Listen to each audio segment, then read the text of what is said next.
Go! All right, welcome to the Quotes and Chokes podcast, episode 12.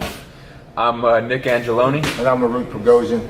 And our guest today is a true legend, Duane Ludwig, two-time K1 Max finalist, world title holder in both MMA and kickboxing, holder of the fastest knockout in the UFC of Jonathan Delay, 6 seconds, and two-time Coach of the Year in World MMA Awards.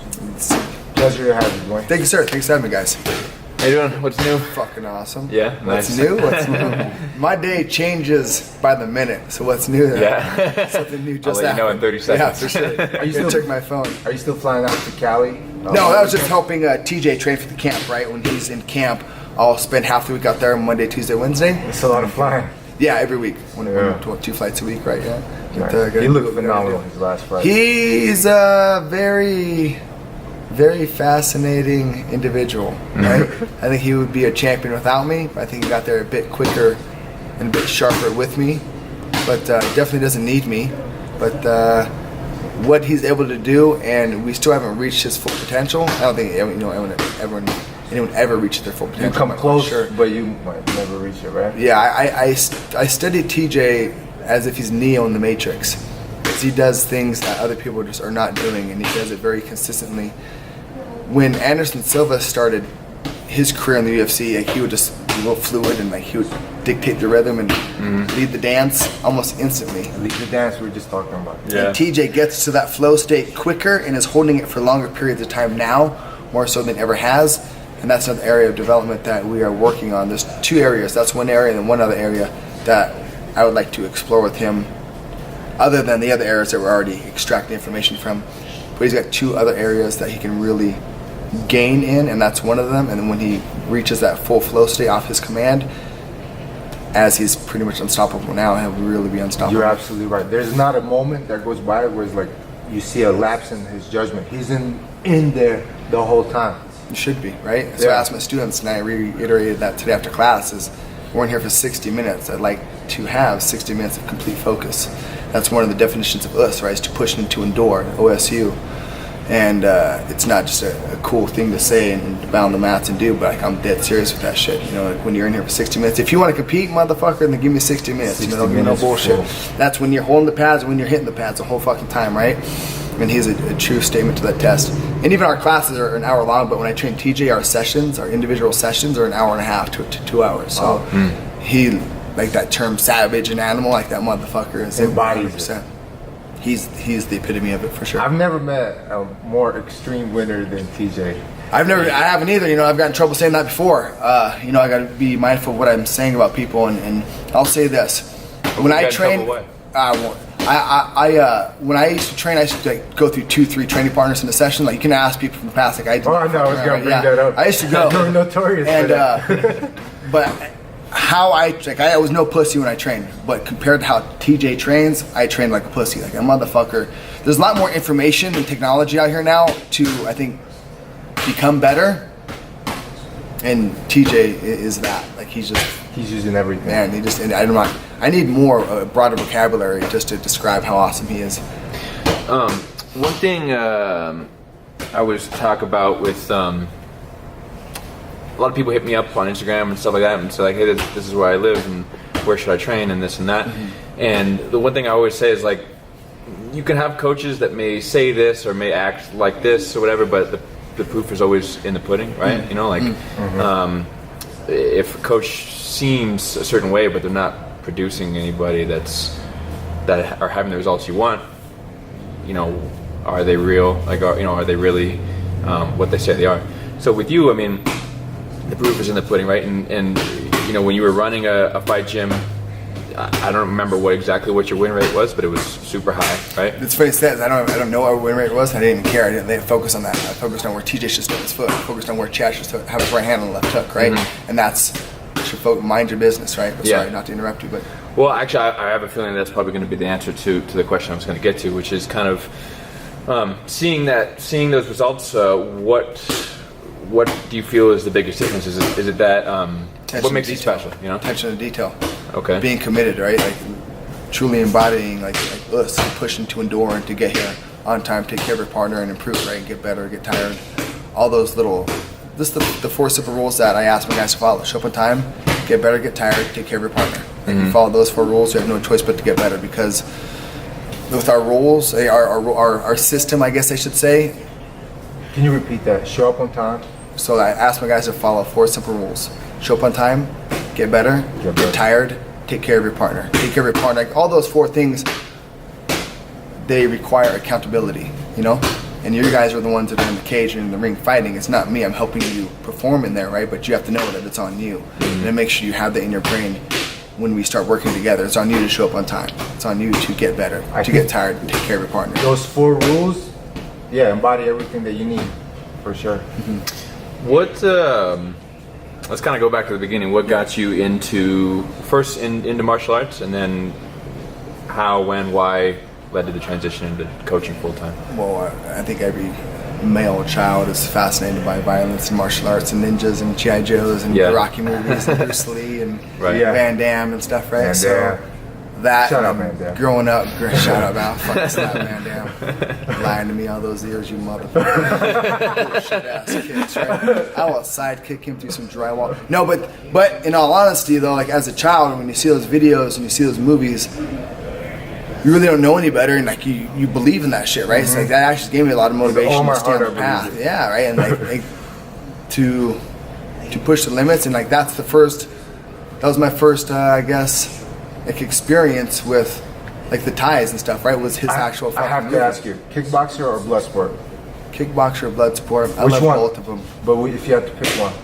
I don't have to pick one. I like both of them. I said both for different reasons, though, right? I mean, I love the shit out of both of them, but I think kickboxing for me. Tom Poe was like no other. Yeah, it was scary, right? Like shit. Remember when he was kicking the pole? And the plaster was falling down. Why would you do that before the fight? Why would you go in and break your brother's confidence? Motherfuckers are crazy. Oh yeah, He sabotaged him. amazing. He's letting him know, right? Like, because you were letting him know. Probably not a good idea. He's probably trying to save him, right? Yeah, but like, don't do it before the fight. You know, you got a stubborn brother that's gonna fight anyway. Yeah. Why are you gonna go in there and break the fuck proper with his research. head? Younger brother, right? Scared for his older brother. Yeah. Wasn't quite sure how to handle that moment. So that's on him. That's why he's crying. Well, so it's for the yeah, for sure, right? Because he knew it was wrong, and he fucked up. He got his brother paralyzed. His brother chose to do it right. He's not going to punk his bigger brother. Camp directors, fake ass story anyway. But I was gonna say we're talking about a fictional movie, right? When you're a kid, you don't really know any better, right? And if it's fun, like movies are bullshit anyway. But just to sit back and get lost into the story and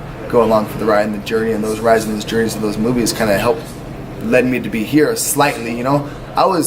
I truly feel like I was born to teach martial arts. I'm supposed to be teaching martial arts. I'll tell you what, I know too much not to fucking teach. I'll say that, right?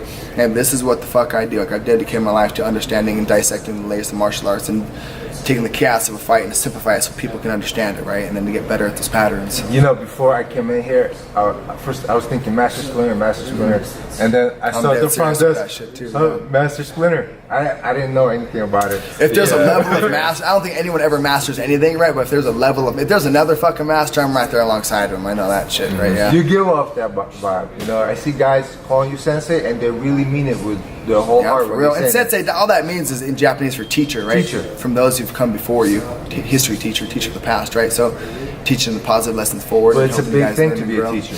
It should be. It should be a privilege. It should be an earned right, to be able to share your knowledge and information. But I think there's a lot. I shouldn't say a lot. There's a few trainers and teachers out there that don't know as much as I think their students think they know. But they'll learn along the way, right? Like as we all learn. So it's just how it is. Like when I was training with Trevor Whitman, I've been all over the world. I haven't worked with a ton of trainers, but I worked with a lot of trainers. And Trevor Whitman is by far the most detailed martial arts instructor I've ever come across. So when I first came across him, he was just a boxing trainer, right?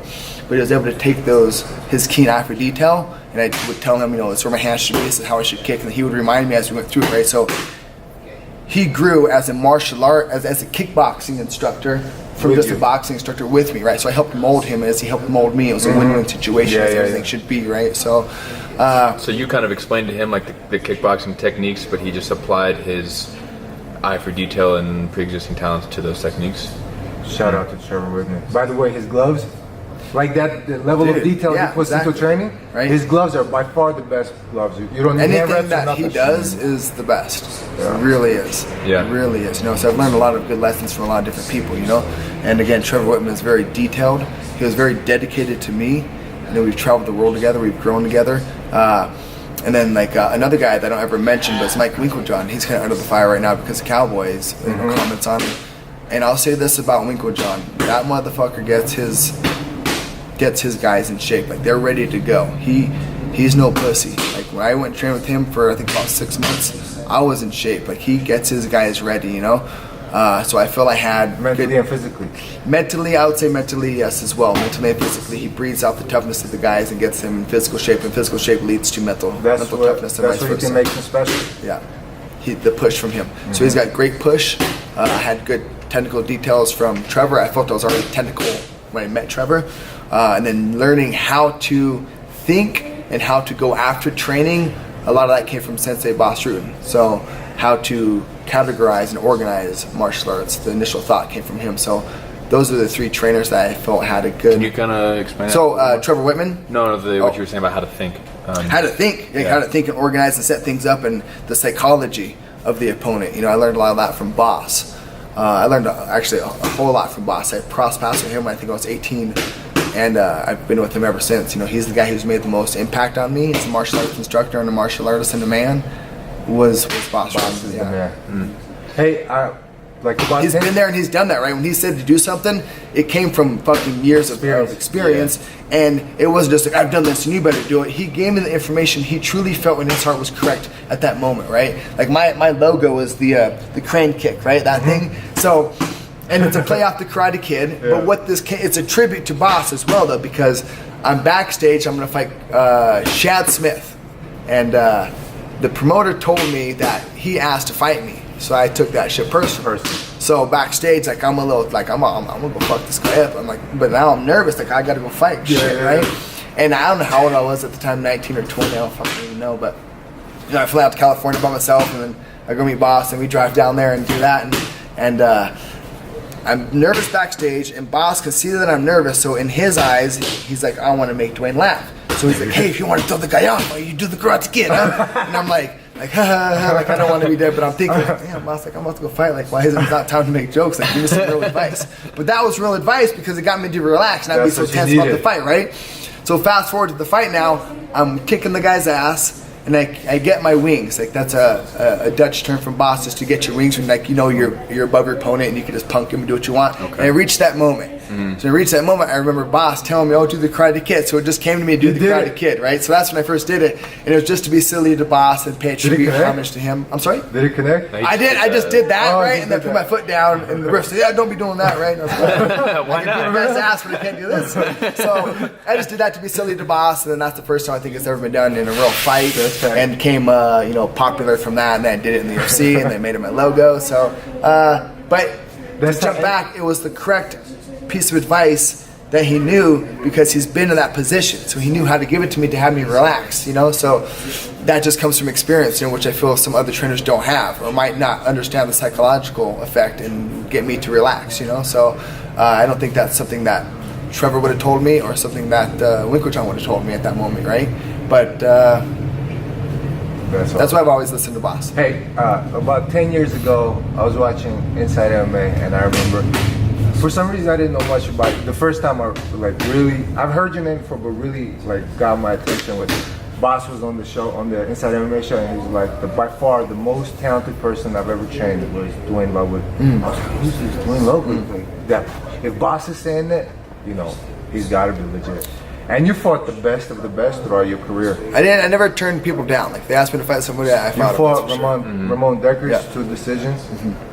Oh, I mean, that's huge. I think you could arguably say he's the greatest. I would give him the greatest kickboxer of all time, right? The Diamond. Yeah, the Diamond. Yeah. Ramon Dekkers. What do you think made him so good? You fought his mind. His mind. Yeah. His determination, right? Strategically or like mental toughness? Both. Well, I don't know how strategic and he was, to be honest. I think it was more brute force. Yeah. And just his determination, right, to not take no for an answer and to go beat the Thais, you know, at their game, Thailand. in their home. Yeah. Right?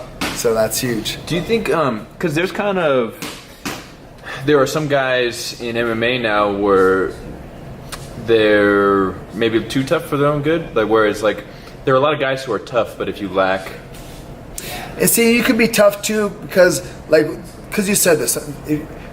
My brain jumps around. I got to get this out while it's in there. I think it'll be good because it relates to another he's Moroccan but trained in Holland for a while, a Dutch kickboxer, but Gokhan Saki, who's very tough, right, and is very good. Turkish.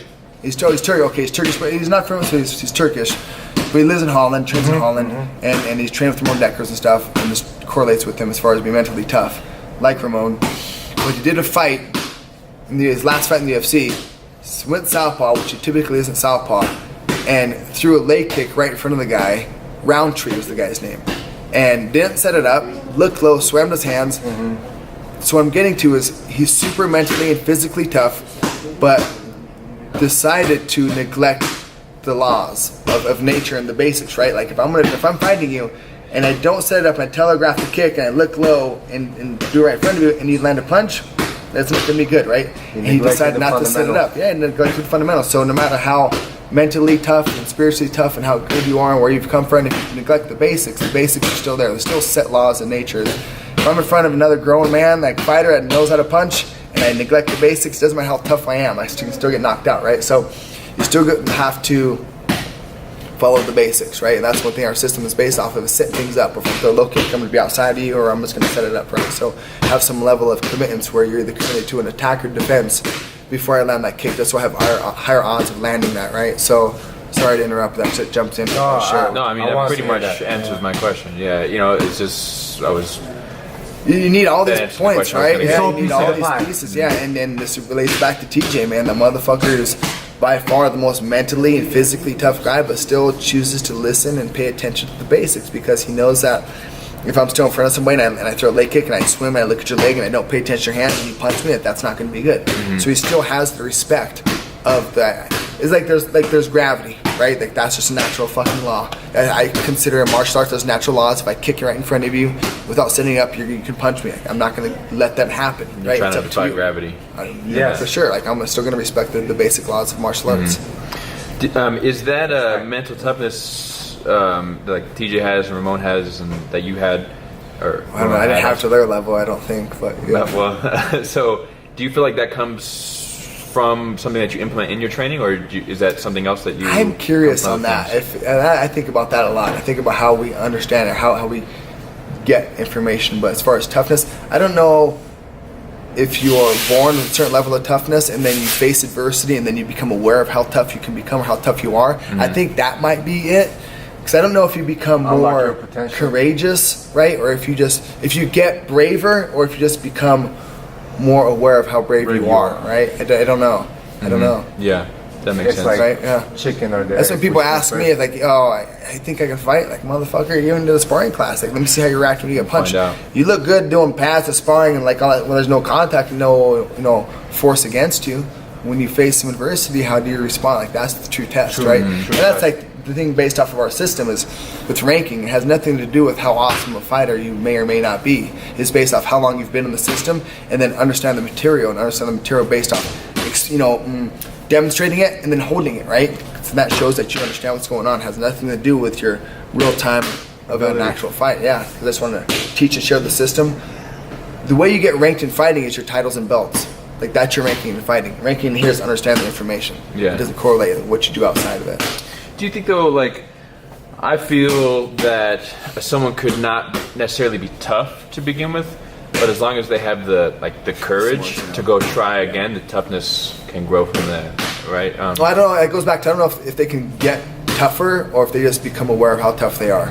Okay. You know, I don't know what the answer to that is. I don't either. That got me tripping right now. I was thinking about that. And then like information though too, like information as well. It's like because I've brought two more. I don't know if I brought two. So like information, like the switch cross hook, or stuff that we're doing, other people are not fucking doing all over the world. Like we've definitely brought new stuff to the martial arts that people just we're not fucking doing. Yeah. Just organizing it. Now, did I curate that? Did it come to me? Did it want to be found? I don't know. Like where we get information, where ideas come from, right? So maybe you created, maybe you discovered it. Yeah. And in discovering it, And I say discover, develop, master. Like that's what I'm doing with you guys, right? I want to discover what you're good at. I want to develop it and pursue master, even though it's never obtained, right? Yeah, definitely. Hopefully we find excellence, right? That line. But what about that kind of reminds me of something I was going to ask earlier. So you were talking about striving to be your best. Always. And then right there, you used the word excellence. So a couple weeks ago, we were having a conversation with Corey Sandhagen, and he was talking about switching his mindset from trying to be perfect to trying to be excellent. How do you feel about that? Because for me, my goal is I'm trying to be perfect, but knowing that I won't get there, but that's where I'm trying to go. Might as well. You know, right? Shoot for the stars. What do you feel like is the better mindset to have? Right. It depends on the individual, right? Okay. And it just depends on the individual, right? Shit, I gotta coach people differently too. Like TJ, that motherfucker's a trained killer. I gotta help keep him calm and composed. So I tell him, go kill this guy. He'll go try to kill him, right? Violently. It won't be as intelligent of an approach, you know? Lose his composure a little bit. Hence the Cruz fight. I thought we were a bit wrapped up emotionally. I thought he won that fight. I thought he won as well, right? But he could have won a lot easier with more composure, touching a bit more, drawing him in, pulling him in, not chasing as much, right? So, and maybe that was my fault for not connecting with him, because I felt I was giving him, well, obviously I wasn't giving him the proper advice to make him cool down sooner. So I wasn't able to connect with him, you know, whether that was my fault or his. If you want to put the blame, I'll take it. I should have been able to. I'm sorry? Connect with him in that moment, you mean? Or? During that calm him fight, down. you know? Okay. I thought the camp was good. Yeah. I thought we did leading up to the camp was good. And he did eventually kind of cool down towards the end, right? And started doing better. What kind of things are you? Is that just off the top of your head, or what kind of things are you saying in that moment to get him calm, or?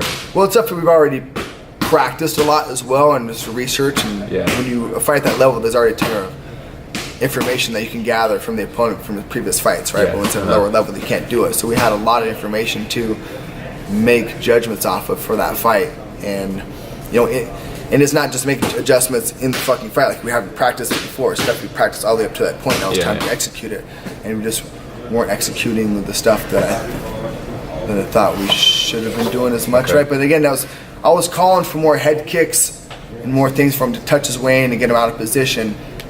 Just like some jiu-jitsu, position before submission, get there, touch and create, you know, and I just thought we were throwing a little hard from further away. I don't want to get there and get him out of position in the camp plays, right? Or sit back and catch him on the way, and you know, things like this. Yeah, definitely. So I just should have chose different words to help calm him down, and I failed to do that because he wasn't calm as much as I wanted. You saying I failed? I'll take the accountability and responsibility, It's on me, That's ultimate accountability, right? Like you, ultimate control of the situation. So like, just like this fucking gym, this dojo, this academy, you know, I opened this, right? A lot of people help me in there, are helping me, right? But ultimately, it's I'm the one that has my ass on the line for this, right? I'll step up. People need to step up more, have more accountability, you know, accept more roles, right? Like, I'll put my ass on the line. I put my house on the line to open this place, so people can have a place to come and explore martial arts and learn and grow, right? So it's accepting accountability so other people can learn and grow. I like your mindset that martial arts is a discipline for your mind, you know, for life, for life. I think kids, grown-ups, everybody needs that. Everybody, and I'm talking to myself too, right? It's a process. I still lose my fucking cool. The other day I had some guys just doing construction work in front of my house and were making a mess, and I had to let them know. I could have let them know a little bit differently. I could have let them know a little bit differently. Like you guys know, they cleaned some shit out, but left a bunch of dirt on my sidewalk, right?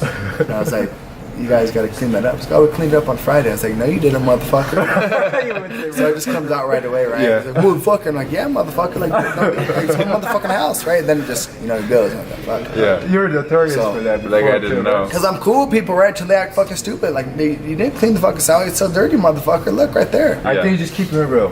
But I can keep it real. I'm at a certain level where I need to keep it real at a different, like, with a different tone. Vocabulary. Do you remember the Chappelle Yeah, show? well, it's still dirty. Can you do it again, please, sir? Yeah. But when he lied to me, like, no, we did it. Like, no, you didn't, motherfucker. Look right there. It's still there. What are you talking about? If you're lying, you're a motherfucker. You know? I'm gonna call you a motherfucker. But people don't like to be confronted with honesty, right? And so I just said, oh, well, it's still dirty, sir. Can you please do it again? Like, no, motherfucker, you should have did it the first time. But I think that's being real. Like, fuck, dude, right? Like, I'm pretty fucking straight edge. I'm upfront and honest. I don't think I screw anybody over. I do what I feel is right, and it's a win-win situation, right? But I keep it real. go by win-win, When it's too. time to go, motherfucker. Like, what's up? Like you said, you're gonna be on time to train. Let's fucking train. Let's get after this, right? You really want to win your fight? Keep your fucking hands up when you kick. Yeah. Your hands there or my hands? Which ones do you want? Okay. Well, it's simple hands are stuff, mine. right? It's up to you. You're the one in there, motherfucker, right? Like, let's make. I'm in there with you, but you're the one in there. Like, you really want to do this or not? Because if I'm gonna do something, I fucking do it, right? And if you say you're gonna do something along with me, then let's get it fucking done. For sure. So, Right. but then now that accounts to Show with your actions. yeah. I think there's like something that I've feel like I've recently been learning is that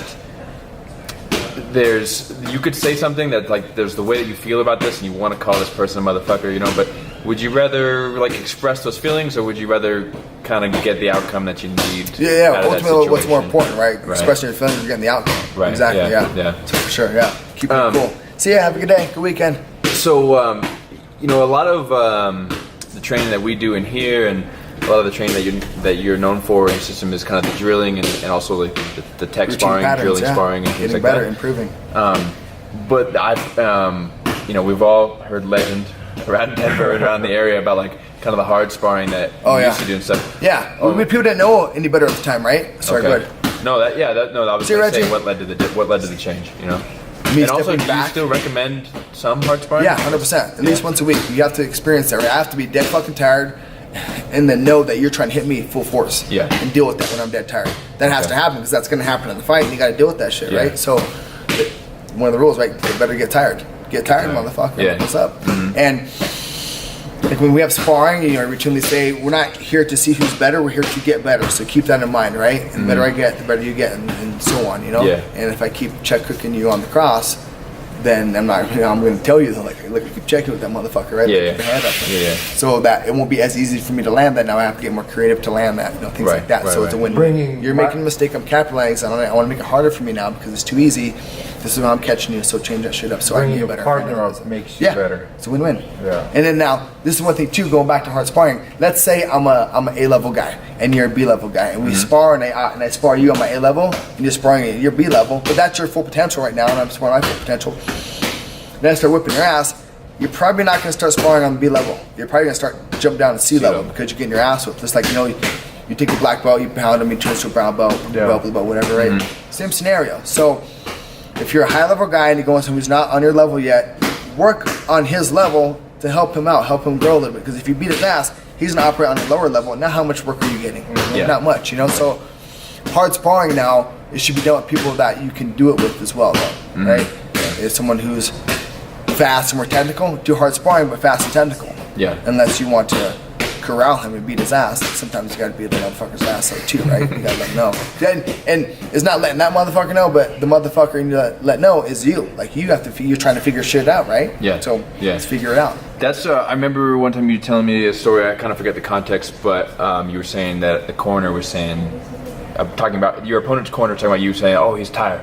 Oh yeah, You're yeah. right, I'm tired. Yeah, but that's right, motherfucker. It was when I fought Amir Sadala and his corner, Marco, a good trainer in Holland, who I went and trained with after that actually. Okay. But during the fight, I was tired though too. I was fucking tired, and I heard his corner say, "He's tired, he's tired." And we're thinking, "You're right, motherfucker. I am tired." And remember, I dug my feet in the canvas. I was like, "Come on, motherfucker. I'm tired. Come on. Like, let's figure this shit Let's out." find out how tired. Yeah, I can fight tired because I've been here and done that, been tired. motherfucker. Have you? Yeah, Like, yeah, let's find out right now. That was something that really affected my training because sometimes I'll come in here. And I won that shit, by the way. Sometimes I'll come in here and like my goal is just like you know, each practice I try to have a goal, and sometimes I come in here and like, let's get tired.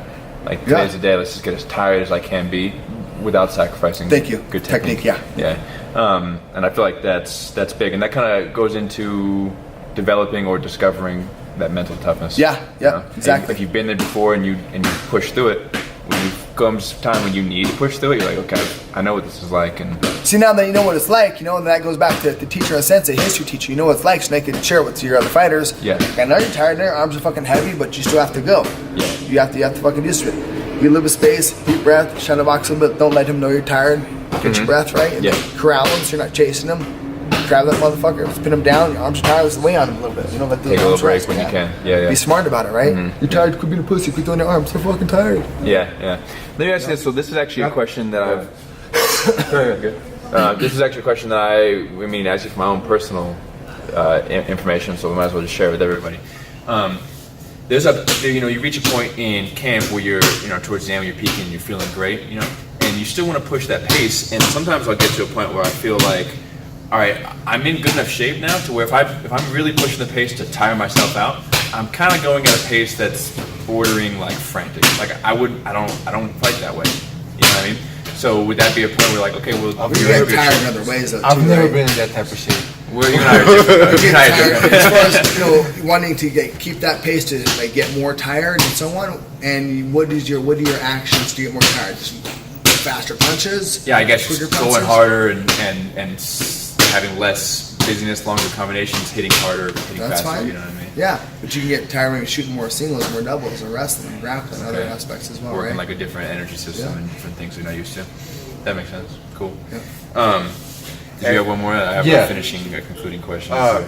Yeah, Nick has told me many times how great you are at breaking down fights and creating a game plan for the fight. So what's the number one thing that you look for like those that are trying to be able to get good at that? There's a combination. Yeah. So It's a combination of things. It's like when you cross the street, where do you look? Where do you left, look? right, Well, what if you're in Japan? right, left. Yeah, you gotta do your research, right? You know Right. where to look and what to look for, right? So it depends on who we're watching as well, Okay. right? If we're in a cage or a ring, and stylistically what he has and what he's bringing to the table, and I don't want to necessarily adapt my style for my opponent, but if I'm good at 10 things and 5 of those 10 things will be good against this guy, I'm going to focus on those 5 things, right? So I'm focusing still on what I should be doing to counter him, right? But initially it's me. It's me, right? Right, yeah, Because you but- could control yourself. Yeah, and that's just, going back to what I've been telling people quite a bit lately. I need to make a shirt of this, but it's mind your business. Mind your fucking I like business, it. People are always wondering, what's he doing? Does he do this? Does he do that? I don't give a fuck, right? You have to be aware of what the potential danger may be, but don't overly dwell on what they're doing. Focus on yourself, right? Because the fight's not set until the bell rings. And that's another. I've had plenty of fights that changed, Shit. Again, TJ, his first title defense against Barral, the day of weigh-ins, Barral pulled out. He slipped and bumped his head, right? So the whole that's right. Barral and the day of weigh-ins is switched, right? So now what do You you fought that newcomer, right? Soto, right? Just Soto. Yeah. Broke So what do we do? Like, watch a whole bunch more tape, re-game plan, do the same thing we've been doing. Extracting TJ's potential, getting him better, make these guys adjust to us. That's exactly how I feel about it. Yeah. There's just too many variables to focus on the other guy. What if you do this? What if you do Yeah. that? Okay. That's Nothing unrealistic. Fucked up regardless. And ultimately, right, like if you're practicing good technique, it's good technique across the board. Yeah, and now technique. I'm big on technique and fluidity and coordination, right? But ultimately, it comes down to timing, distance, and accuracy, right? So, but the better and cleaner you are, the safer it is. So it's a Timing, combination of distance, things. and accuracy ultimately comes down to that. So yeah, it's good timing. Should be quote timing on is the like to develop the timing. Like, timing is kind of a broad term because now you have to have the time. You have to understand the distance, right? And then the accuracy of it. They're all connected. Yeah. Distance kind of changes the time. Now, how do you get? Yeah. Now, how do you develop that? If I'm gonna now, your goal is to counter my overhand, and I'm gonna throw this as hard and fast as I can. How calm are you going to be to counter my overhand? Probably not real calm. But if I say I'm going to throw this slow and let you be successful, and then build it up from there, then it'll be more wired how to properly You react. got to build right? it up. In the practice Yeah, room. so that comes like the routines and the drills, and then those into sparring drills, and then to sparring, and then to the fight. It's a ladder process, which that thought wasn't around when I was training. I'll say that. It was pads, sparring. That was it. That's So it, there's a lot of gray areas in between there. I think And- drilling is huge. I think Yeah, drilling but now could- what do you drill? what are you gonna use? What do you use? Like, what should you use? What should you do? I mean, That- You- going- here comes tying the that back in the research. game plan, right? Here comes the research. Here Yeah. comes the 100+ fights that I have, That's one thing, too, that our students have, which Tyson had with Customato. Customato had a whole bunch of film, and they'd watch and study a bunch of film. So you get to sit there and watch fights all the time, and people don't understand how important that is with the mirror neurons to see people fight and react. And they don't even know what they're about to do because they're not watching their own fights, so what to look for, right? It's in mirror neurons. Mirror neurons. Can And you, you can watch something and then duplicate that. Okay, You yeah. can mirror that. And that's why people can become better. That's why I sucked in school. How some teacher telling you some shit. Like, I'm a visual learner. Yeah. I need to see what the fuck's going on, right? I do better at that anyway, right? Yeah. So that's what helps, like, say, martial arts. You do this, you do it like this, okay, I can see it. And then some people only might have to actually physically move their arm for them and touch their shoulder and let them help them get it down. Yeah. Different ways to learn, and then some people might respond more vocabulary and by telling them extend it further. Or whatever. Type of style learner. Gotta have different ways to teach people. Yeah. So 100%. that's important. And going back to why I feel our students get better at a faster rate too, is from the drilling and now drilling properly. So, off of all the fights I've watched, all my over 100 plus fights, and all the fights I've cornered as well. And as long as I've been doing it since I was 8. So for 32 years. That's a long time. I've dedicated my life to martial arts and tracking out the common responses, because people in a lot of fights, people do a lot of the same things, like if it involves The boxing. rice and beans of Like there's because I would say. like there's the jab, there's the jab cross, there's double jab, right? There's a cross. Like those 4 combinations or punches are routine. Now learn how to do those, learn how to counter those, right? What else is there? What's another, as far as kickboxing? What's a very, very common combination of kickboxing? 3 leg kick. Yeah, 3 hook, Hook, right? yeah. Hook low. Yeah. So let's master that. How about let's master dealing with that, right? Okay, what else? Okay, here goes the questions, right? I think the same way. What are the most I've common mapped things? mapped this out for the last 10 years, like mapping it out, drawing it down. Those requirements there on the paper, like there's a lot in those that people don't really understand. Like TJ's last fight, keep referring to TJ because he's my main pupil, but I ask my guys, and like our drills are based off of the common reactions, I ask my guys head in motion while you're throwing. So we engaged Cody in the last fight, and throwing overhands, and then got his head off the center line, And 3 on it's the not rope? a thought, it's just habit. Doom, doom, and they got his head outside. Yeah. So just common responses where it's not a thought, but yet instant reaction, because we commonly practice this. I think there's Thank you, Coach Ham. there's like a point where we'll learn combinations in here and we're drilling certain combinations, and then I used to kind of try to be like, okay, I gotta hit these combinations, and it doesn't happen, right? But then I would notice after I had been training with you for a longer period of time, there would just be a point where after throwing a low kick, we're coming back to hands, right? Or going head, body, head. After drilling that so many times, eventually it just came out, and I was like, I did that, and I didn't think about it. I've done it 1,000 times. Yeah, that's the goal, right? Yeah. Became automatic. That's the goal. If you're thinking to take too long in a fight, right? You have to instantly respond. Yeah. And how do you respond? You and Christian Allen. Christian Allen, that motherfucker's a ninja, dude. He is. You guys think very much we came alike. together. He Came he up and I together, was the right? guy who came up together, holding pads for each other for many years. That motherfucker is very good, and I don't think he gets any credit. Like that motherfucker is very good. I think he's getting credit, understated, but you know. he's definitely could get more He's credit. fucking awesome. Yeah. I've learned so much. He's kind of like I feel like he's, if you don't know him, he doesn't talk a lot, but then he doesn't talk about himself a lot, and so he flies. I talk about myself all the fucking time. You gotta market, Fuck, I do. It's not so much that, just personal experience and stories, right? I have over 100 plus fights. So this is what the fuck I do, I'm not trying to be quiet. I'm trying to share my information. I'm trying to help people become better, right? I'll get on the mic. I'll do these interviews. I'll tell people what to do. I'll make 3 videos because I'm the fucking expert. Like, like who's gonna share the proper information? Me, motherfucker. I'll step up and do it. Yeah. I'll rent this building for people to come and learn and grow and get better. Because that's my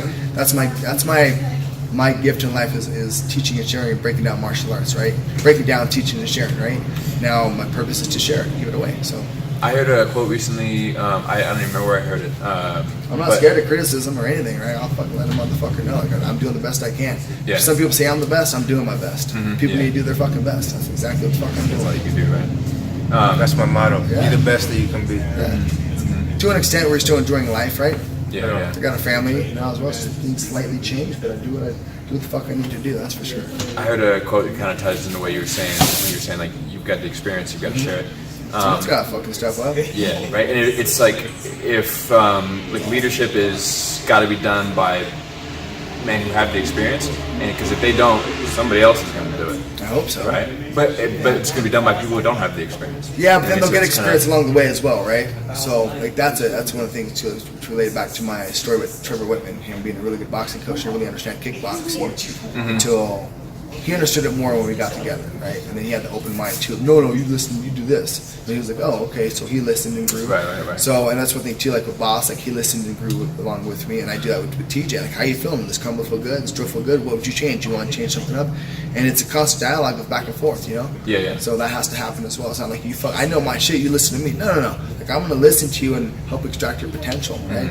So, Give and take. yeah, it has to. We're running close to our time cap, so I got one more thing that I've actually always wanted to ask you, and I always forget, and then we'll wrap it Yeah, up for there. sure. So there was a video on YouTube of, I think you're fighting for King of the Cage, and it was one of the fights where you did the crane position, Okay, and you won the fight, and afterwards you just took your shorts off. Oh yeah, I had my shorts. I had a little Boss on the shorts, right, to pay tribute to Boss, to be nice, right. And I remember my first King of the Cage fight, and then that fight was my second fight, and I had those shorts on, but then I had a sponsor, and I wore the sponsor shorts over those shorts. Oh, okay. So now after I fought, I get the fight's over, took those fuckers off, so I want to give Boss some love. I've seen that video a few times. You're like, what is Yeah, I going guess on? no one's really ever done that, huh? Keep it. Anyway, so we'll kind of wrap it up here. And do you have any final points, anybody? Man, there's actually a lot of things I want to ask, but we'll do it again. Yeah, we do it sometime. again. Yeah, no worries. Yeah. All right. So how can people find information on your school, online, or social media, all that stuff? What do I have? Bangwintai.com. Like, that's the website. And they're all linked together for the academy. And Okay. dojo. Say, Greg. How can people follow you on social media? What do I have? Don't contact me. I got enough shit. What is my? I know what it is. Dwayne Bancom. Yeah, Dwayne Bancom, right? Yeah. Dwayne Bancom. Dwayne Bancom is my thing. On Instagram. On All right. Instagram, yeah. Nice. Yes, And then if you want to subscribe to the podcast, we're on iTunes and Chokes and quotes. Quotes. Quotes. Quotes and Chokes, chokes. yeah, That's right. cool. Quotes and chokes. That's cool. That's a cool name.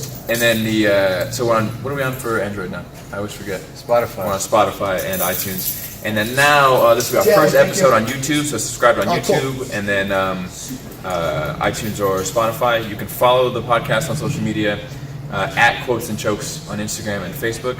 If you want to follow me on Instagram, it's at NickAngeloni155, and it's the Italian Stallion.